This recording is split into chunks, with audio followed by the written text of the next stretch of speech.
हर हर महादेव। जय शिव जय शिव। एक थे ननद अभी से भौजाई रही। ननद भौजाई दोनों अपने में सलाह ली। कली ये दीदी नंदिया कल से भौजैया कल ये दीदी चला पानी भरे चल जाओ। कली की चला तो दोनों जने जगत रहे वो जगतिया पर गई नी पानी भरे गई नी तो कहती लम नदी भौजिया दोनों पानिया के जाली रे जान। नदी भौजिया दोनों पानिया के जाली रे जान। अरे जान वही कुइया देखली नगवा नगिनिया रे जान। हरी जान वही कुइया देखली नगवा नगिनिया रे जान। लोटवा जे छूटी गई न दरिया जे टुटली हो जान। लोटवा जे छूटी गई न दरिया जे टुटनी हो जान। हरे जाने कहवा गईल मोरा शिवे गुरु रे जान। हरि जानी कहवा गईल मोर शिव गुरु रे जान। अब देखिए ननद भौजाई दोनों बागी में जाती। नदी भौजिया दोनों बगिया में फूलवा लोढ़े जाली रे जान। नदी भौजिया दोनों बगिया में फूलवा लोढ़े जानी रे जान।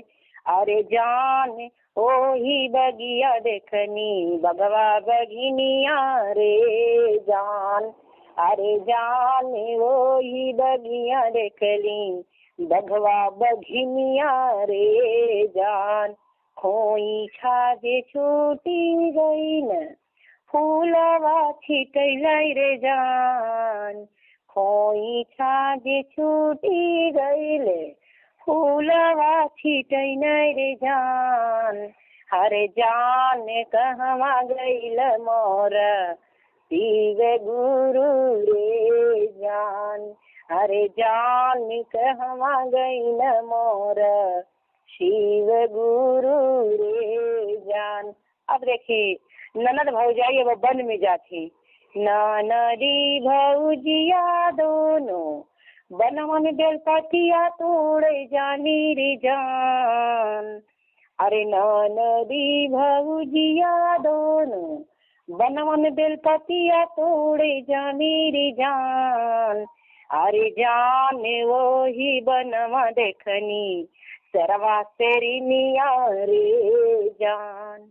अरे जान वही बनवा देखली शेरवा सेरिनिया रे जान। अरे ओही जा डेराई गईनी ओही जा चिहुकनी रे जान। ओही जा डेराई गईनी ओही जे चिहुकनी रे जान।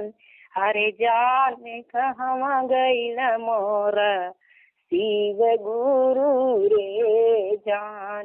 अरे जान कहवा गईल मोरा शिव गुरु रे जान।